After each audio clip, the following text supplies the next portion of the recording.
Welcome to another episode of HCP Visits. Here's your host, Woody Watts. This is Woody Watts with Hill City Paranormal, and I have a very, very special guest with me today, actually a fellow Virginian that reached out to me and has a very special book that I want to talk about and his journey into the paranormal world. I have Kevin Killen with me today. Hello, Kevin. Hey, Woody, how you doing? I am doing fantastic. Kevin, you wrote the book Ghost and Me, right? And it's a book about your paranormal journey, right? Yes. Well, tell me a little bit about your paranormal journey and tell me about your book Ghost and Me. Sure. It's basically, this has been a labor of love. It took me about 15 years from first word to publication. So that's actually, like I said, when I finally did get a publishing contract, I was ecstatic. And I know this sounds cliche, but I literally did bleed, sweat, and cry during this process. But this started early on. My first experience was I was about 5 years old. I was living in Evanston, Illinois at the time, in a very creepy old turn-of-the-century home. My father, who was in journalism at the time, would take my older brothers with him to overnight events every once in a while. And this particular one night, he took my brothers to, I believe it was St. Louis, to a basketball tournament. Regardless, it was me and my mother at home. And the way the house was set up, we kind of ate dinner off of the kitchen, which is kind of like the big living room area from what I remember. And the upstairs, we had the second floor and then the attic. And I just remember distinctly hearing footsteps on the wooden floor and turning to my mother and saying, who's that? And my mother was like, that's my little boy. And that really confused me because as far as I knew, I was the only little boy in the house. But she told me later that was the only thing she could think of to not make me scared, because she was scared herself. She figured somebody broke into the house. And I can understand that now, looking back on it years later. But yeah, I distinctly remember those footsteps on that wooden floor and being in the house. And that was my first experience. And I've had experiences continuing up until my current workplace right now, which is very actively haunted, and I've had a lot of experiences there that I go into at the book towards the end there, and there's still things going on. I have them, to this day. I'm actually working tonight, so I'm sure I'll have some tonight, because usually when the weather's not as good, it's usually a good time for them to come out and kind of mess with me or say hi. So yeah, it's just been a crazy journey of self-discovery for about 35, 40 years. So what you're saying is your experiences have really followed you. So you said growing up in Illinois, you heard this in the house, and then now you're in Virginia, and the experiences, they never really let up, correct?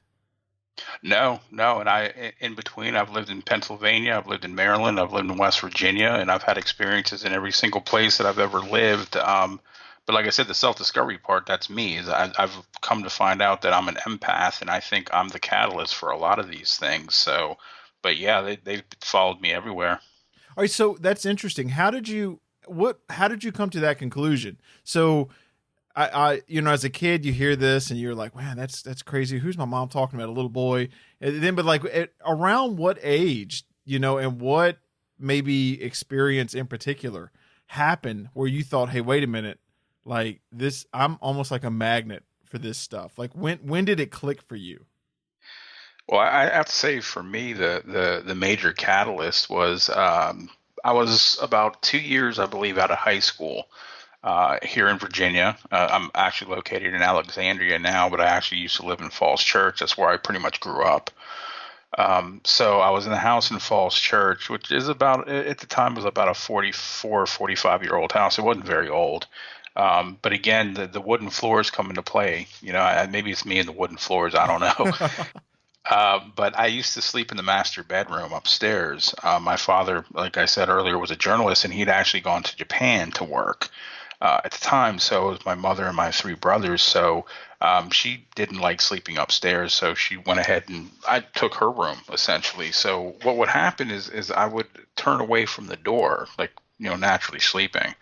And I would always hear like footsteps, like somebody walking in that and on the floor there. And I was like, I've seen enough horror movies to think to myself, okay, I'm not going to turn over because I don't know what I'm going to see. And if Right. I do, oh my God. Right. Yeah. So, so this was like a nightly thing, and it would just walk in circles. So I was just like, what the hell, something's in this room. And at that time, I've been interested in the paranormal since a kid. I read like every book I can get my hands on. Hans Holzer was like God to me at the time. I think I read everything that he wrote, and then just basically everything that came out in the local library that was related to UFOs, Bigfoot, aliens, whatever, ghosts, poltergeists, whatever. I would grab those and read those. So one of the books that I was reading is by a fellow named Rodive Constantine. He was can't remember what country he was from, but anyway, he was he would record bird sounds out in the forest, and he noticed that he was getting voices on his tape recording, which obviously in the middle of the day in the forest you're not gonna pick things up like that. So he was like, he had no ideas what these were, but apparently they were like really early EVPs, electronic voice phenomena. So I read his book and I thought, hey, that's really cool. I wonder if I could do that. So my house at the time was kind of like Grand Central Station between, all my brother's friends and my brothers and me and my friends and everything. So it was really not a very ever quiet in that house. But this one particular night, I found myself totally alone. And I was like, oh, okay, well, I'm going to go ahead and try that. So for some of your older fans, they may or may not remember the big boom boxes that we had back in the day, Yes. where you could actually take the speakers off and you actually had to put a tape in. And mine was a 60 minute max cell, I believe, and I had the two tape system there. Yep. So I remember. Yep.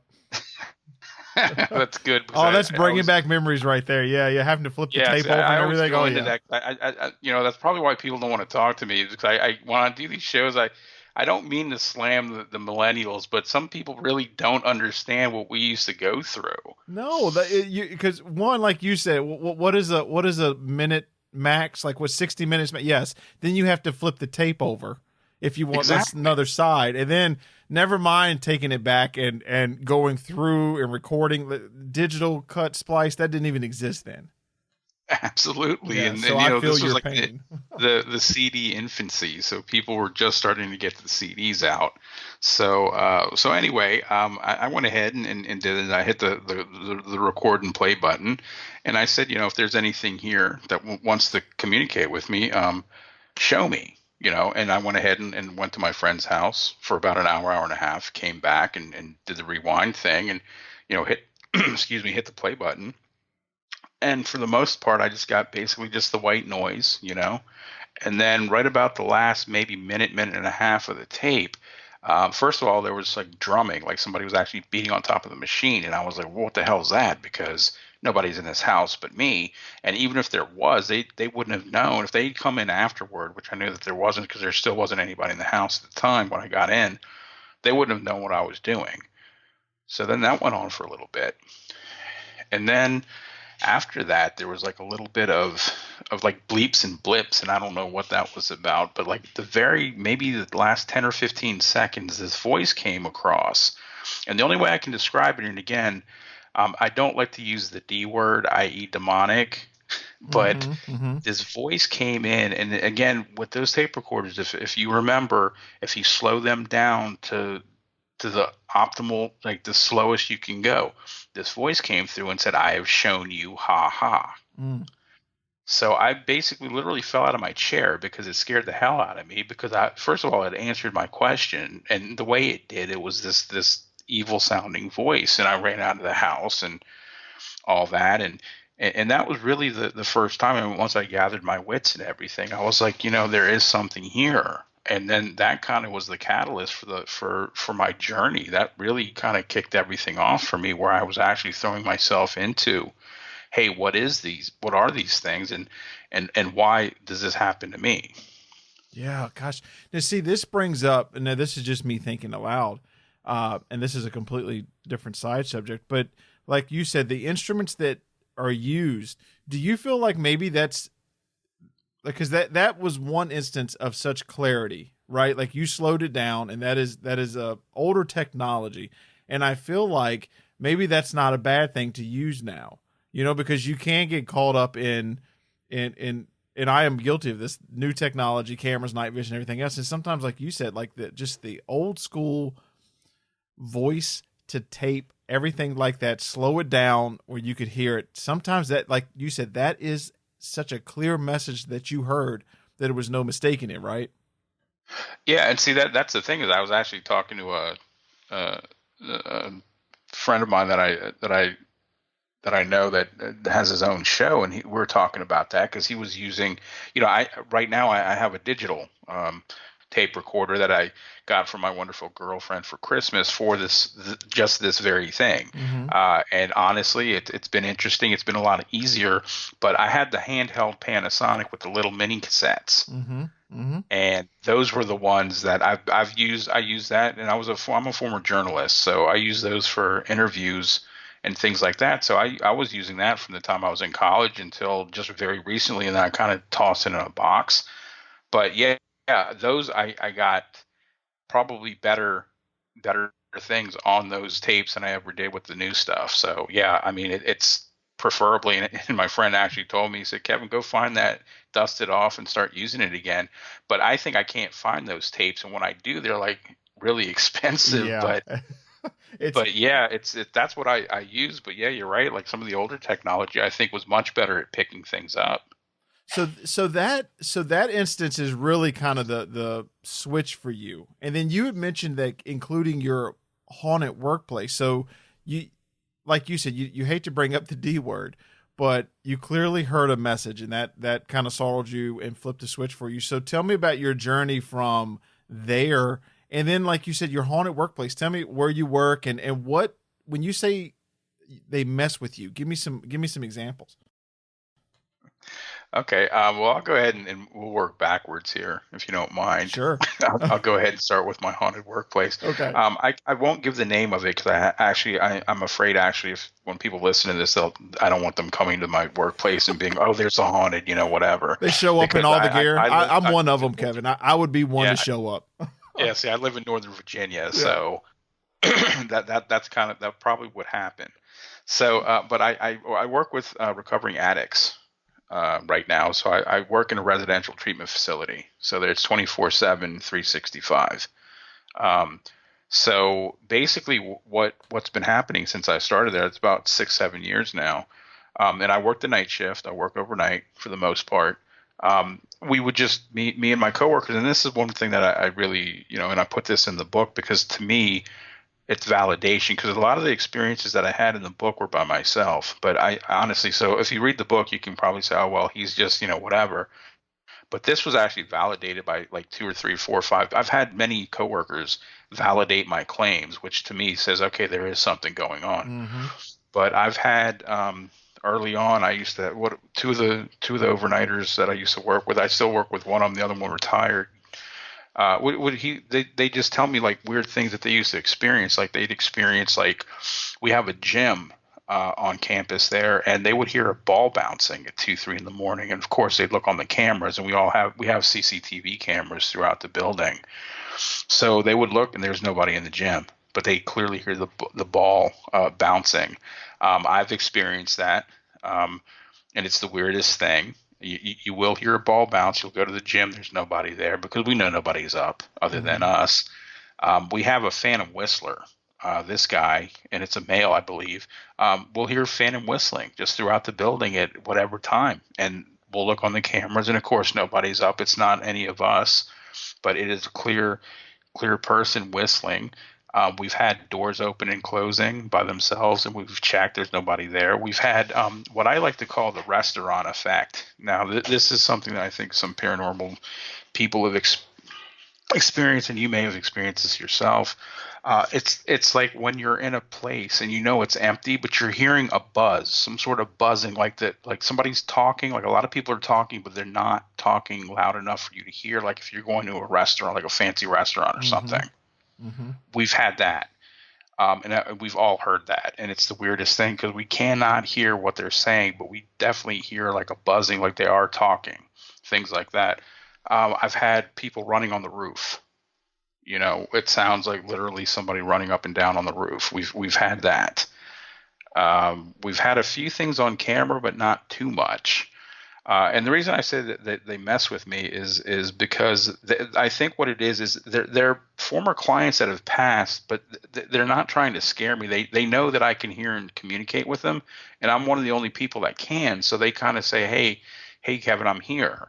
So this is why they're doing that. And I'll actually have conversations with them, or I'll tell them to stop, and it usually works because I have a coworker that really got freaked out one night because it was like nonstop. And I don't know what was going on this particular night, but it was really nonstop of like doors closing, books falling off the shelf, things like that. And she really got freaked out. And I had to talk with them. I said, hey, look, y'all, I said, y'all need to stop. You're scaring her. Excuse me. So, and they did, but it was just, that was one of the weirdest nights I've ever had there. It was just like one thing after the other, and I don't know what the catalyst for that was, but yeah, these are the things that I go through on like a regular basis now, and it's almost kind of old hat to me, and I hate to say that because every experience is different, but yeah, I experience like 2-3 times a week, easy. Yeah, so it's not like a surprise if something happens. It's not. It doesn't catch you off guard now. At this point, you're so used to it. Right. Now, so do you go on any investigations or anything? You mentioned your digital recorder that you set up. Do you dive any deeper into it than that? Or do you, do you go out with a camera or a team or anything? Or do you focus mainly on your personal experiences?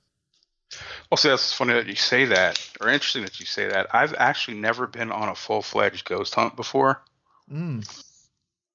And I've actually been in touch with some of the local paranormal teams, but I can never pin them down because our schedules are so weird. But I've always wanted to go on a ghost hunt by themselves. But I was actually talking to somebody who read the book, who's also an investigator, and he says, Kevin, with all your experiences, you've actually been ghost hunting for all these years. You just never looked at it that way. Yeah. And he's right. I never have. But I suppose, yeah, with everything I've done in this time to get to this book, I guess I really have. I've just never done it with a team. Yeah. Well, that was one of the things for me. You've had experiences and you've talked to people that had experiences, and then I actually went on a ghost hunt with a team and just to film, do nothing else other than just observe. And it was an amazing experience because he was a lot like what you're saying. He had a personal experiences, and just their approach was very different than what I thought it would be. But from what you're saying and your story and your paranormal journey, that's exactly right. Like you've been investigating, you've been doing the exact same thing. You just don't have a crew of people behind you doing it, which is nice. Like you've had personal experiences and very like definite ones too. Like that one specifically, that one on the tape recorder that you heard gives me chills. Yeah, and that's the thing, is that with each experience that I talk about, especially that one, I think back to that time and I get chills as well because it was so definitive and so scary at the time. And again, I still don't understand it because this is the whole idea behind my book, because I'm trying to understand what all these things mean. But yeah, I've never gotten one since like that, but that was the one that really kicked everything off, and it was definitely a scary thing. Yeah. So your book, Ghosts and Me, is really your paranormal journey and what got you from your first experience and just has followed you through now, right? Yes, and everywhere in between, I've had experiences. So yeah, I've just chronicled pretty much everything that I've gone through up until about 2 years ago when the book was finally it was going to be published last year, but it was actually in the stages of getting published 2 years ago. So yeah, up until about 2017, that is in the book. Now, what made you decide, like, okay, I'm having these experiences and I have, chronicled them, and one, let me make it into a book. And then how do you stop? Like, so you continue to have experiences, and what made you say, okay, well, that's enough for this book? Are you working on another book maybe? Or like, well, what gave you the answer? Like, okay, well, that's it for one. I need to package this up and get it out. Yeah. Well, I've always wanted to be a writer, first and foremost. And actually, one of my 12th grade English teacher, God bless her, I don't know whatever happened to her, but she was prophetic. I actually wrote a story for extra credit in English class once, and it was horrible. But she said, Kevin, you're going to be a writer someday. And I was like, nah, I'm going to be a broadcaster. That's what I wanted to do. She's like, no, Kevin, I see something in this. So God bless her for being prophetic, because all those years ago, she actually for somehow saw something. And like I said, this was a crappy story. And I think back to it now, it was horrible. It was about pro wrestling, first of all. So, oh yes, there we go. and and it was, I was huge into that whole thing. So it was kind of about this guy who went crazy and flipped out and used all these wrestling moves to like beat everybody up in school. But anyway, like I said, that sounds like a great story, Kevin. You're talking to a fellow WWE fan as well. Well, a former. Okay. Yeah, it's been a while, but yes, I know what you're saying.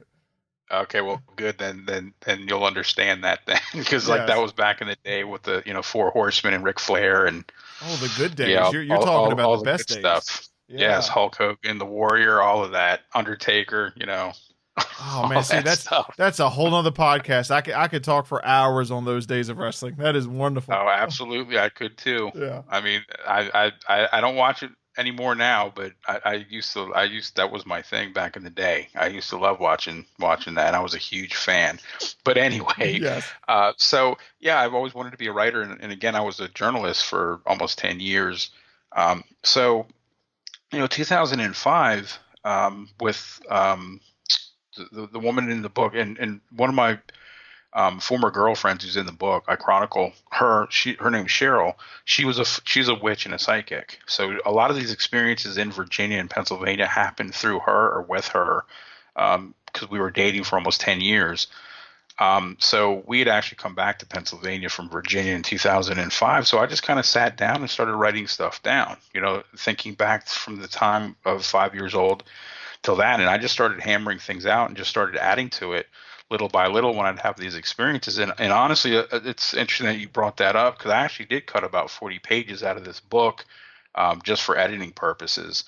But I do have another book in the works right now, and unfortunately, the COVID has put a kind of a kibosh on this right now, because it's with me being in Northern Virginia and me being a history buff, I wanted to do something on battlefield ghosts. Oh yeah. So yeah, and again, my thing was hopefully to do one book that's going to chronicle some battlefield ghosts in Fredericksburg, some in Northern Virginia, move up to Antietam in Maryland, and then hit Gettysburg. Oh, there we go. Yeah. And that's going to be the first one. And then hopefully, if that does well, then the second one will be going farther south. So yeah, that's kind of what I have in mind right now. But again, my plan was to take the tape recorder and the camera and just go up there and then see what I can get, and then write the book. But of course, COVID-19 kind of put the kibosh to that for now. So that's kind of on hold. But yeah, that's my next project that I've got an outline for, but again, I can't really get out there and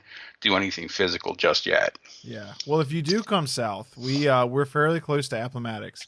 So I know there's a couple of battlefields down here. So if you do work your way down here, you're in our hometown, so we'd love to host you. You could come by and we hang out for a while and talk some ghost stories. Oh, that'd be awesome. Well, Kevin, I really appreciate you talking with me today about your book. I can't wait to read it myself. I love reading about people's personal journeys and what really got them started. And that's really what interests me. Is really what was the source of your journey. So please tell everybody, one, where they can find the book, where they can contact you and find out more information. Sure. They can contact me at my personal email, KKILLEN, B as in boy, T as in Tom, at gmail.com, KKillenBT at gmail.com. And please contact me. I love talking to people about whether it be ghosts, addiction, pro wrestling, or anything. Just go ahead and hit me up there if you want. You can get the book at Amazon.com. You can get it at BarnesandNoble.com. You can get it through my publisher, which is OzarkMountain.com, and pretty much anywhere books are sold online. You can pretty much go ahead and order on that and get it from there. That's awesome. Kevin Killen, author of Ghosts and Me. Thank you again for being with me on Hill City Paranormal, and hopefully you'll get some contact about wrestling and ghosts. Thank you for having me, Woody. It's been a pleasure. All right, Kevin, have a good one, man.